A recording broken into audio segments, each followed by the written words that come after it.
Good morning, students. I am Ashu, your class 7th SST teacher.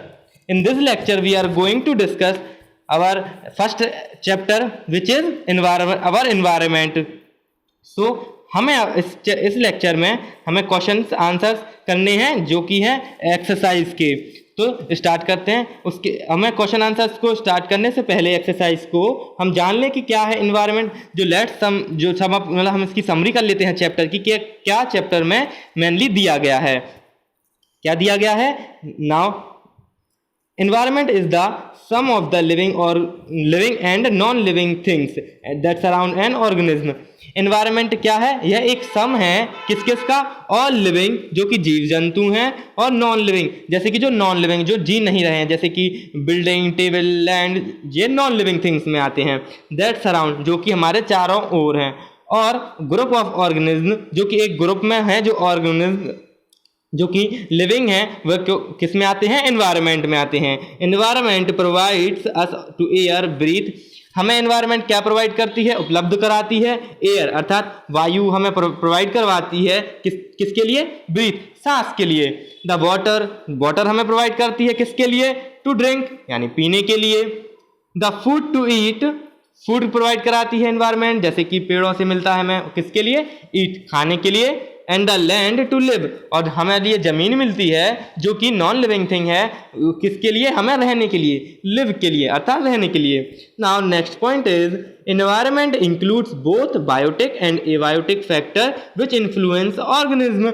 Environment में क्या क्या include है? दोनों चीजें इंक्लूड है। कौन कौन सी? एक बायोटिक होती है और एक एबायोटिक। बायोटिक मीन्स बायोटिक वह होती है which have all living organism, जिसमें सारे लिविंग ऑर्गेनिज्म आ जाते हैं। जैसे कोई भी जो जी रहा है वह किस में आ जाता है? बायोटिक में। और एबायोटिक में कौन कौन से फैक्टर आते हैं? जैसे कि बिल्डिंग, रोड, ट्रक, जो जितने भी नॉन लिविंग थिंग हैं वे एबायोटिक फैक्टर कहलाते हैं। Now next is major component of the environment. Natural component consists of object created by nature.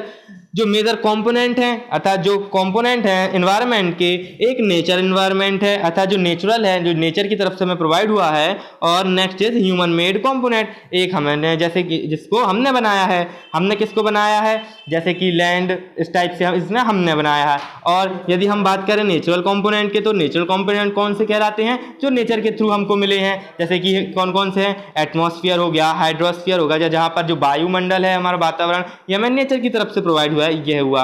Now next point is there are 3 major difference domain of environment. हमारे कितने? 3 major domains, different domains हैं environment के। कौन कौन से? Lithosphere. Lithosphere क्या कहलाता है? जो लिथोस्फीयर कहलाता है जो लैंड है हमारा, जितना भी पूरा लैंड होता है वह क्या कहलाता है? लिथोस्फीयर के अंतर्गत आता है। एटमॉस्फेयर, जितना भी वायुमंडल है हमारे चारों ओर वह किस में आता है? एटमॉस्फेयर में आता है। और हाइड्रोस्फीयर वह कहलाता है जो जितना भी वाटर वाला एरिया है, जैसे कि हम ओशियन ले लें, सी ले लें, हम रिवर्स एग्जांपल में पॉन्ड, ये सारे किस में आ जाते हैं? हाइड्रोस्फीयर में। Now next point is main element of biosphere are producer, autotrophs and consumer. जो मेन एलिमेंट है बायोस्फीयर के, बायोस्फीयर में क्या आ जाता है? बायोस्फीयर में चारों चीज़ें आ जाती हैं जैसे कि लिथोस्फीयर भी आ जाएगा, उसमें हाइड्रोस्फीयर भी आ जाएगा, एटमॉस्फेयर भी आ जाएगा। तो यह सब मिलकर क्या बनाते हैं? एक बायोस्फीयर बनाते हैं जहाँ पर नॉन लिविंग और लिविंग थिंग का कॉम्पोजिशन होता है। इस प्रकार से क्या कहलाता है? यह बायोस्फीयर कहलाता है। तो बायोस्फीयर में हमें क्या क्या मिलता है? कंज्यूमर मिलते हैं, जो हम नेचर से हमें प्रोवाइड होता है हम उसको कंज्यूम करते हैं, खाते हैं, तो वह किस में कहलाता है? वह कंज्यूमर्स कहलाता है। Now next is the combination of lithosphere. जो एक कॉम्बिनेशन है जो सम्मिलित है किसका? लिथोस्फीयर का, जो लैंड के क्षेत्र होता है, atmosphere and hydrosphere, it terms as biosphere. यह क्या कहलाता है? बायोस्फीयर कहलाता है, ये हमने अभी पढ़ा। Now next last point is plants, animal and human beings. जो प्लांट हैं, एनिमल हैं अर्थात जो पौधे हैं, जानवर हैं, और ह्यूमन बीइंग जो इंसान हैं, ये डिपेंड करते हैं ऑन देयर सराउंडिंग, जो चारों ओर के वातावरण पर, ऑन इच एज वेल। जो हम एनिमल, प्लांट है, ये किस पर निर्भर होते हैं? या चारों तरफ के वायुमंडल पर निर्भर होते हैं। तो स्टूडेंट्स यह था आपके फर्स्ट चैप्टर की समरी। तो अब हम स्टार्ट करते हैं। Now first question is tick the correct option. हमें इसमें टिक करना है कि which option is correct. So now first question is which is a human made environment. इस क्वेश्चन में हमें बताना है कि ह्यूमन मेड एनवायरमेंट क्या है। माउंटेन, नो, हम माउंटेन को नहीं बना सकते, इसलिए स्टूडेंट्स क्या कहलाया माउंटेन, यह एक नेचुरल एनवायरमेंट, मतलब जो हम ह्यूमन के द्वारा नहीं बनाया गया है। बट हमें इसमें बताना है कि ह्यूमन मेड कि कौन सा ह्यूमन के द्वारा बनाया गया है। तो सी, अर्थात सी भी नहीं होगा इसका आंसर। रोड, यस, रोड हम इंसानों के द्वारा ही बनाई जाती है, तो इसका आंसर क्या हो जाएगा, रोड। तो फर्स्ट का आंसर क्या हो जाएगा, C. Now next, which is not a natural ecosystem. हमें इसमें बताना है नेचुरल इकोसिस्टम कौन सा नहीं है इन ऑप्शंस में से। तो हमें सबसे पहले जानना होगा कि इकोसिस्टम क्या कहलाता है।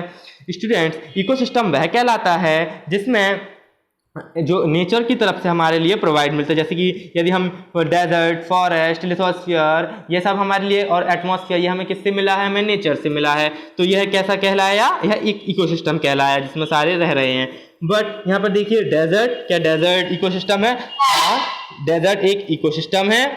Second, aquarium. एक्वेरियम क्या होता है? एक्वेरियम जैसे कि आपने देखा होगा कि एक बॉक्स रहता है जो कि कांच से बना हुआ होता है, उसमें वाटर को फिल कर दिया जाता है और उसमें जो फिश रहती हैं उसमें फिश को डाल दिया जाता है, फिश रहती हैं, उसको हम क्या कहते हैं, एक्वेरियम कहते हैं। जो आपने घरों में शोपीस में हम रख देते हैं ना, वही एक्वेरियम कहलाता है। नेक्स्ट है फॉरेस्ट एंड फिर lagoon.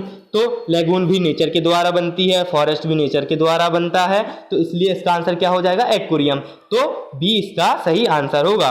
Now third is which is not a pair of the biological environment. हमें इसमें बताना है कि कौन सा पार्ट नहीं है एक बायोलॉजिकल एनवायरनमेंट का। तो बायोलॉजिकल एनवायरनमेंट क्या कहलाता है? बायोलॉजिकल एनवायरनमेंट वह कहलाता है जहां पर लिविंग और non living things both are combined live, that is called biological environment.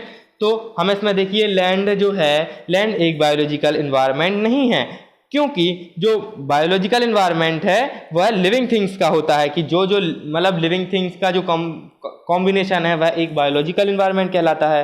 तो इसका लैंड इसका आंसर हो जाएगा। इट मीन्स ये इसका सही आंसर होगा, क्योंकि प्लांट लिविंग थिंग्स में आता है and animal also are come in living things. Now move on fourth, which is not a component of human environment. हमें इसमें बताना है कि इसमें से जो ह्यूमन एनवायरनमेंट का कंपोनेंट कौन सा नहीं है। तो देखिए आप रिलीजियस को हम जाने कि जो धर्म होता है वह कैसा होता है, धर्म ह्यूमन एनवायरनमेंट में आता है, क्योंकि हम इंसान ही बनाते हैं कि यह इसका यह धर्म है, उसका वह धर्म है। कम्युनिटी, कम्युनिटी क्या कहलाता है कि मतलब एक कम्युनिटी है, संप्रदाय टाइप से है, तो यह कम्युनिटी है। और फॉरेस्ट और लैंड, तो हमें इसमें बताना है क्या कि ह्यूमन एनवायरनमेंट का, तो फॉरेस्ट तो ह्यूमन एनवायरनमेंट के द्वारा नहीं हर एक फॉरेस्ट को बनाया जाता, और लैंड इसमें आ जाएगा इसका आंसर। इसका आंसर क्या होगा कि land is not a component of human environment. Now move on fifth. Fifth है which is not one of realms of the earth. हमें इसमें बताना है कि इसमें से रियल्स क्या होते हैं अर्थ के। रियल्स में क्या क्या आते हैं? रियल्स से स्टूडेंट्स 4 पार्ट होते हैं। First is biosphere, second is atmosphere, जो बायोस्फीयर होता है, एटमॉस्फेयर अर्थात वायुमंडल, थर्ड इज हाइड्रोस्फीयर और फोर्थ इज लिथोस्फीयर। यह सारे पॉइंट आते हैं किसमें? रियल्स ऑफ अर्थ में आते हैं। बट जो इकोसिस्टम है, ecosystem is not come in realms of the earth, so ecosystem is the correct answer. Now tick लगा देते हैं कि फर्स्ट का आंसर हो जाएगा रोड, सेकंड का आंसर हो जाएगा एक्वेरियम, थर्ड का आंसर हो जाएगा लैंड एंड फोर्थ का आंसर हो जाएगा लैंड, फिफ्थ का आंसर हो जाएगा ecosystem. Now move on second part which is fill in the blanks. Now first is lithosphere is called. Lithosphere क्या कहलाता है? लिथोस्फीयर वह कहलाता है जो जितनी भी हमारी पृथ्वी है, जो ऊपर की जो आउटर पार्ट ऑफ द अर्थ है वह क्या कहलाता है? लिथोस्फीयर। इसलिए इसका आंसर क्या हो जाएगा? Outer part. Now move on next. Next है about 70% of earth surface is covered with. जो हमारे अर्थ का 70% है जो किससे कवर है? वाटर से कवर है, तो इसका आंसर क्या हो जाएगा? वाटर। क्योंकि हम जानते हैं कि मैक्सिमम जो पार्ट है वह ओशियंस हैं, अर्थात समुद्र है, रिवर्स हैं, पॉन्ड्स हैं, बट मैक्सिमम पार्ट्स किस में है? ओशियंस में है, सी है, तो वह किस में है? 70% किससे कवर है? वाटर से। Now third is the natural environment has both biotic and abiotic components, जिसका आंसर क्या हो जाएगा? Biotic and abiotic. Fourth is ecology studies the relationship between. Ecology किस किस के मध्य रिलेशन स्टेब्लिश करती है? नॉन लिविंग ऑर्गेनिज्म के बीच और इन्वायरमेंट के बीच। तो इसका आंसर क्या हो जाएगा यहाँ पर, लिविंग ऑर्गेनिज्म, और यहाँ पर हो जाएगा environment. Now third question is, हमें इसमें ट्रू एंड फॉल्स को भरना है। तो first is, our environment is made up of living things. हाँ, हमारा जो एनवायरनमेंट होता है वह लिविंग थिंग्स से क्या बना होता है, ओनली लिविंग से नहीं। जो हमारा एनवायरनमेंट होता है यह लिविंग थिंग से भी बना होता है और नॉन लिविंग थिंग से भी बना होता है। That is why it is correct, it is false. So यह हमारा फॉल्स होगा। First statement is false.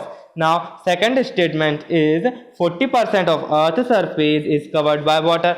No students, हमने अभी पढ़ा था कि कितना 70% होता है कवर वाटर से, इसलिए इसका आंसर क्या हो जाएगा, false. Now third is, human made component include. Human के द्वारा क्या बने हुए होते हैं, एयर। क्या एयर को ह्यूमन बनाता है, क्या एयर वाटर को ह्यूमन बनाता है, क्या लैंड को ह्यूमन बनाता है, या क्या लिविंग थिंग्स बनाते हैं, नो। यह नेचर के द्वारा हमें प्रोवाइडेड हैं, इसलिए यह भी फॉल्स होगा। Now move on fourth is, medium include soil water and air. क्या मीडियम है सॉइल वाटर और एयर के, yes, that statement is true.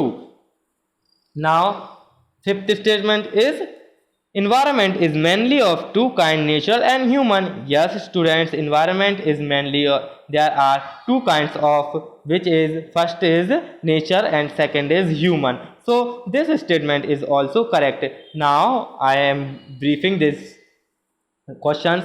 First is false, second is also false, third is false, fourth is true and fifth is also true.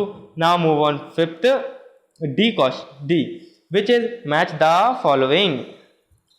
इसमें हमें match the column अर्थात match करना है कि environment क्या है, हाइड्रोस्फीयर क्या है, एटमॉस्फेयर क्या है, बायोस्फीयर क्या है। हमने अभी अपने समझा कि इन्वायरमेंट क्या होता है। इन्वायरमेंट होता है जो जितना भी हमारे चारों ओर की जितनी भी वस्तुएं हैं वह सब इन्वायरमेंट में आती हैं, इसलिए इसका फर्स्ट क्या हो जाएगा, फर्स्ट हो जाएगा, एक फर्स्ट का सी हो जाएगा, अर्थात यहाँ पर हम फर्स्ट लिख देंगे कि इन्वायरमेंट का आंसर क्या हो जाएगा, सी। नाउ हाइड्रोस्फीयर क्या होता है, जो कि वाटर से मिला हुआ होता है, वाटर से बना होता है, तो इसका आंसर क्या हो जाएगा, ए, की डोमेन ऑफ वाटर। एटमॉस्फेयर क्या होता है, जो हमारे चारों ओर जो पृथ्वी के फैला हुआ है वह एटमॉस्फेयर है, तो इसका आंसर क्या हो जाएगा, डी।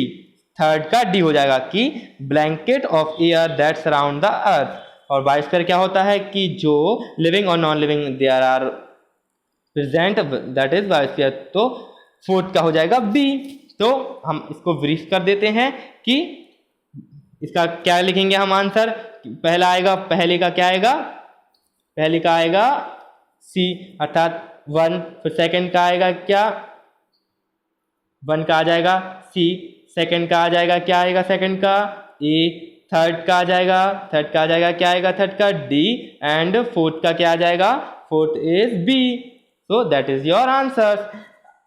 स्टूडेंट्स, यह था आपको प्रॉपर नोट्स बनाने हैं। आपको कॉपीज स्कूल से प्रोवाइड हो चुकी होंगी, बुक्स प्रोवाइड हो चुकी होंगी, तो आपको यह नोट्स बनाते जाना है, क्योंकि जैसे ही लॉकडाउन खत्म होगा तो आपकी कॉपीज चेक की जाएंगी और आपको नोट्स बना के आपको अपने ग्रुप में, आप अपने माताजी या पिताजी से बोलकर आप उसकी पिक क्लिक कर आपको किस में सेंड करनी है, आपको ग्रुप में सेंड करनी है। तो और इसके प्रॉपर नोट्स बनाने हैं। हमारा जो नेक्स्ट लेक्चर होगा, नेक्स्ट लेक्चर में हम इसके क्वेश्चंस आंसर्स को डिस्कस करेंगे और समझेंगे। थैंक्स।